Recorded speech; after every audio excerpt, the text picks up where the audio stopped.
Part 2 of Fungi from Yuggoth by H.P. Lovecraft, read by Morgan Scorpion. Number 19. The Bells. Year after year I heard that faint, far ringing of deep-toned bells on the black midnight wind. Peals from no steeple I could ever find, but strange, as if across some great void winging, I searched my dreams and memories for a clue, and thought of all the chimes my visions carried, of quiet Innsmouth, where the white gulls tarried around an ancient spire that once I knew. Always perplexed, I heard those far notes falling, till one March night the bleak rain, splashing cold, beckoned me back through gateways of recalling, to elder towers where the mad clappers tolled.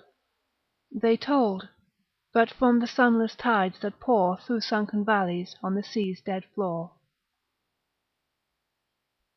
Number 20. Night Gaunts. Out of what crypt they crawl, I cannot tell, but every night I see the rubbery things, black, horned, and slender, with membranous wings, and tails that bear the bifid barb of hell. They come in legions on the north wind's swell, with obscene clutch that titillates and stings, snatching me off on monstrous voyagings, to grey worlds hidden deep in nightmare's well. Over the jagged peaks of Thok they sweep, heedless of all the cries I try to make, and down the nether pits to that foul lake, where the puffed Yuggoths splash in doubtful sleep.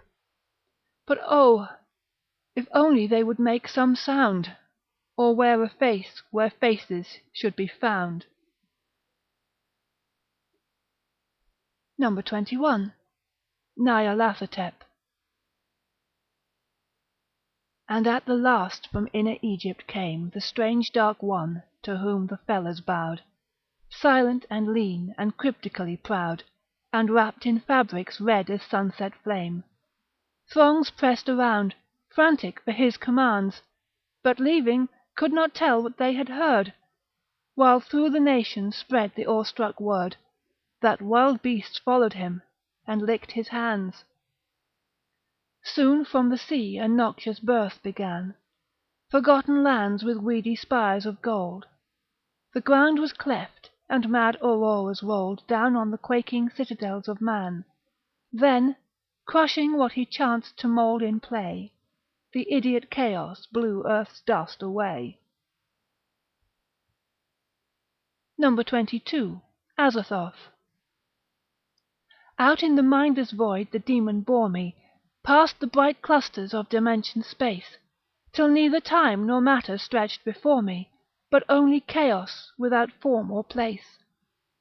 Here the vast Lord of all in darkness muttered things he had dreamt, but could not understand, while near him shapeless bat things flopped and fluttered in idiot vortices that ray streams fanned.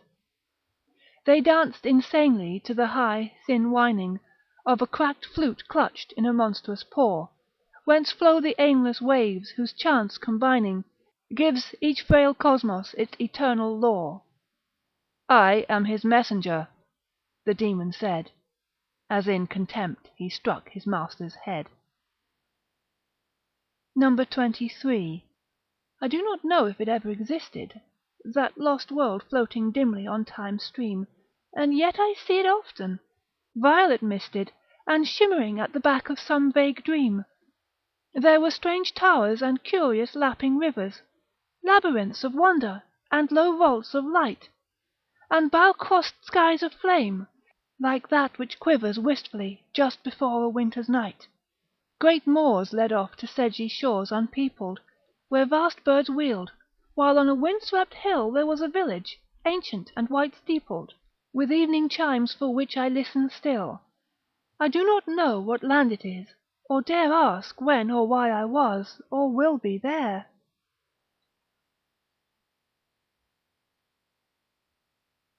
Number 24. The Canal.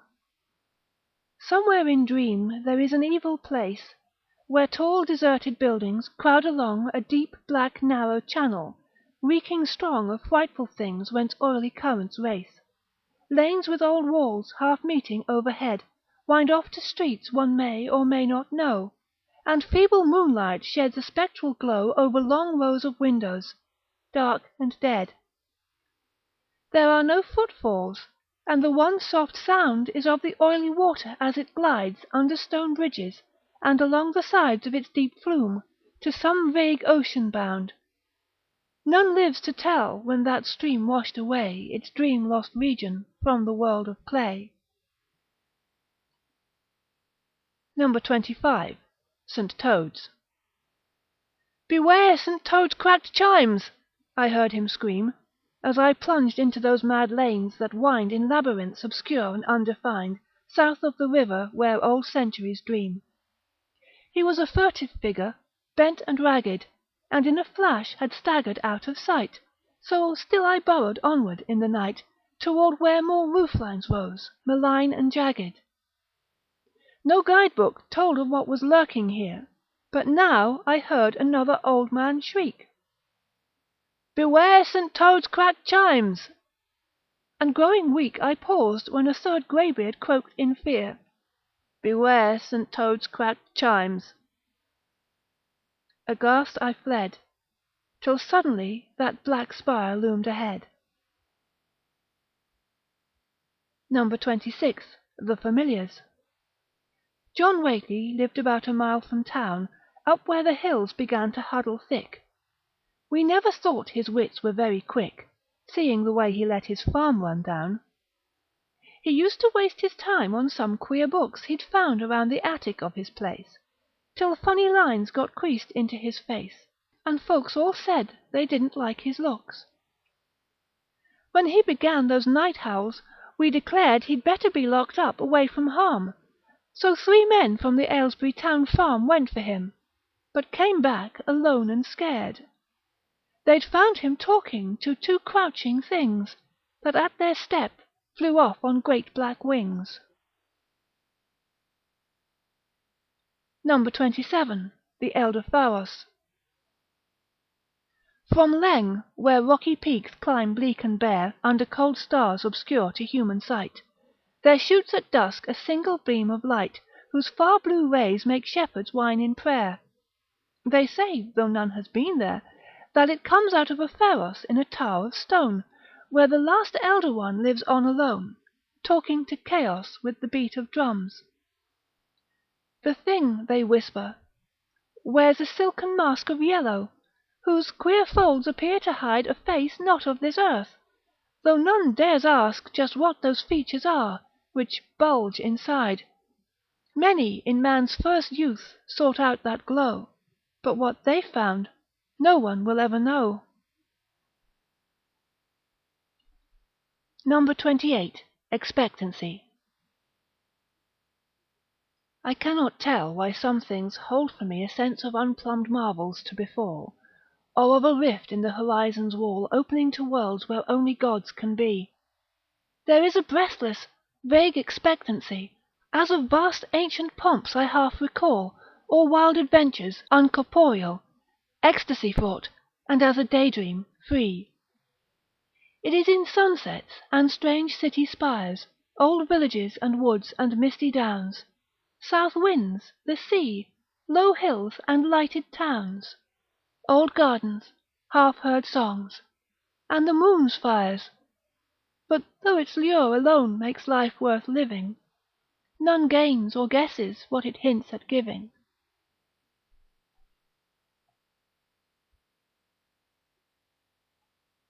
No. 29. Nostalgia. Once every year, in autumn's wistful glow, the birds fly out over an ocean waste, calling and chattering in a joyous haste to reach some land their inner memories know. Great terraced gardens where bright blossoms blow, and lines of mangroves luscious to the taste, and temple groves with branches interlaced over cool paths, all these their vague dreams show. They search the sea for marks of their old shore, for the tall city white and turreted, but only empty waters stretch ahead, so that at last they turn away once more. Yet sunken deep, where alien polyps throng, the old towers miss their lost, remembered song. No. 30. Background. I never can be tied to raw new things, for I first saw the light in an old town, where from my window huddled roofs sloped down to a quaint harbour rich with visionings, streets with carved doorways where the sunset beams flooded old fanlights and small window panes, and Georgian steeples topped with gilded vanes. These were the sights that shaped my childhood dreams. Such treasures, left from times of cautious leaven, cannot but loose the hold of flimsier wraiths, that flit with shifting ways and muddled faiths across the changeless walls of earth and heaven. They cut the moment's thongs and leave me free, to stand alone before eternity. 31. The Dweller. It had been old when Babylon was new. None knows how long it slept beneath that mound, where in the end our questing shovels found its granite blocks and brought it back to view. There were vast pavements and foundation walls, and crumbling slabs and statues, carved to show fantastic beings of some long ago, past anything the world of man recalls. And then we saw those stone steps leading down, through a choked gate of graven dolomite, to some black haven of eternal night where elder signs and primal secrets frown. We cleared a path, but raced in mad retreat, when from below we heard those clumping feet. 32. Alienation. His solid flesh had never been away, for each dawn found him in his usual place, but every night his spirit loved to race through gulfs and worlds remote from common day. He had seen Yuggoth, yet retained his mind, and come back safely from the Goric zone, when one still night across curved space was thrown, that beckoning piping from the voids behind. He waked that morning as an older man, and nothing since has looked the same to him. Objects around float nebulous and dim, false, phantom trifles of some vaster plan. His folk and friends are now an alien throng, to which he struggles vainly to belong. 33. Harbour whistles. Over old roofs and past decaying spires the harbour whistles chant all through the night.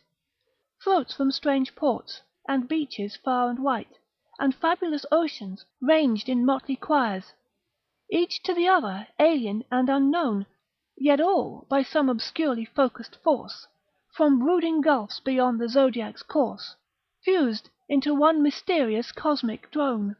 Through shadowy dreams they send a marching line of still more shadowy shapes and hints and views, echoes from outer voids, and subtle clues to things which they themselves cannot define.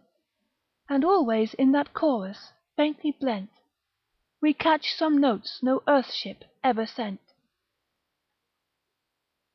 34. Recapture. The way led down a dark, half-wooded heath, where moss-grey boulders humped above the mould, and curious drops, disquieting and cold, sprayed up from unseen streams in gulfs beneath.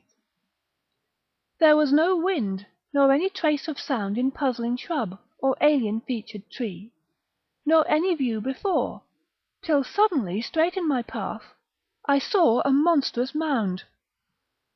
Half to the sky those steep sides loomed upspread, rank-grassed, and cluttered by a crumbling flight of lava stairs that scaled the fear-topped height in steps too vast for any human tread.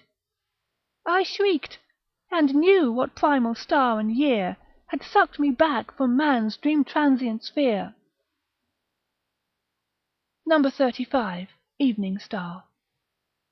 I saw it from that hidden, silent place where the old wood half shuts the meadow in.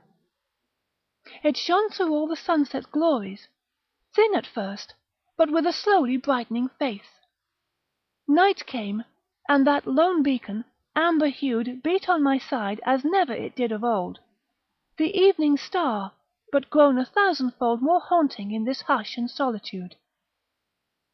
It traced strange pictures on the quivering air, half memories that had always filled my eyes, vast towers and gardens, curious seas and skies of some dim life, I never could tell where, but now I knew that through the cosmic dome those rays were calling, from my far lost home. Number 36. Continuity.